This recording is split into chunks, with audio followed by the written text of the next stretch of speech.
민주당 총선 승리의 경고등이 켜졌습니다. 현역 물갈이로 공천혁명, 공천혁신하는데도 말입니다. 왜 그럴까요? 중도층에 있는 국민들은 누구에게 진정성이 있는가를 봅니다.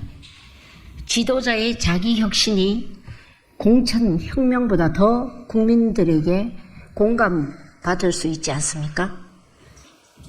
이재명 대표는 개양을 출마와 법원 출두로 바쁜데도 총선 지휘까지 하고 있습니다.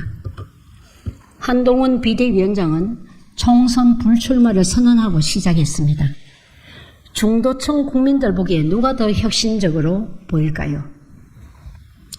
이재명 대표도 현역 의원입니다. 그 논리라면 개양을도 신진에게 양보해야 현역 물갈이 공천 혁신하는 것 아닐까요? 이재명 대표는 총선 승리를 위해 자기 혁신으로 무엇을 버렸습니까? 민주당 공천 혁신 자랑하시는데 이재명 대표는 총선 결과에 책임질 자세는 되어 있습니까?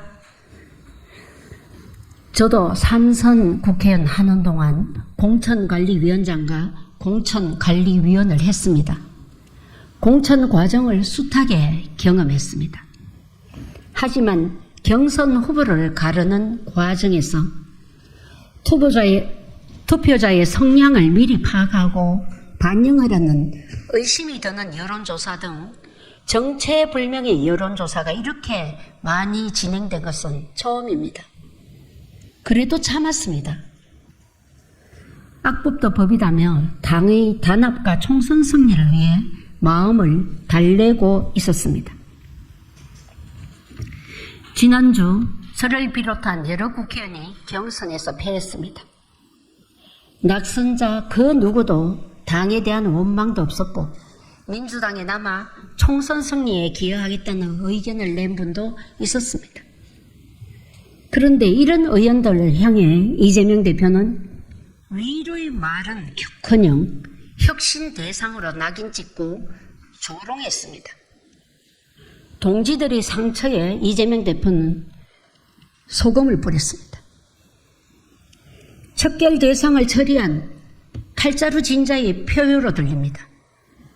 이게 과연 당대표로서 지도자가 할 말입니까?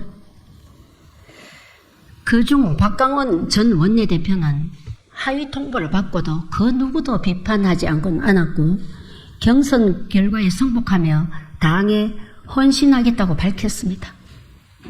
이재명 당대표 체포동의안 표결 때도 저와 함께 정권으로부터 이재명 대표를 지키자며 동료들을 설득하려 노력했습니다. 국회의원 중 대표적인 신사 국회의원입니다. 이런 분에게 그런 표현이 적합합니까? 저는 이재명 대표가 대통령 후보가 된 후 대선 승리를 위해 최선을 다했습니다. 이재명 대표가 단식 투쟁에 돌입했을 때 같이 동조 단식도 하고 당 대표실 복도에 앉아 밤새우며 함께 마음 아파하기도 했습니다. 저는 우리가 함께 투쟁하는 동지라고 생각했습니다. 그러나 아니었습니다. 비명 척결 대상일 뿐이었습니다. 민주당에서의 저의 역할이 다한 것 같습니다.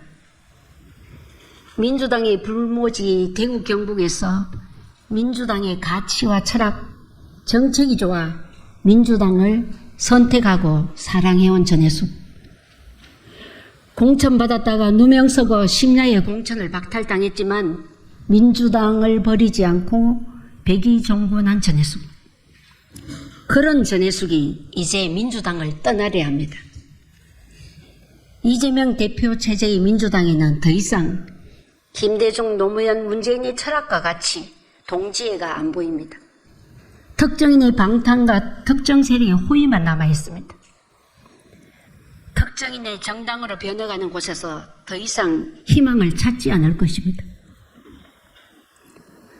함께해온 당원 동지 여러분, 거친 투쟁의 선봉에서 수고하는 민주당 당직자와 보좌진 여러분, 그동안 함께한 동료 의원 여러분, 무엇보다 저를 사랑하고 함께해 주신 광진구민 여러분께 미안함과 고마운 마음을 담아 고개 숙여 인사드립니다.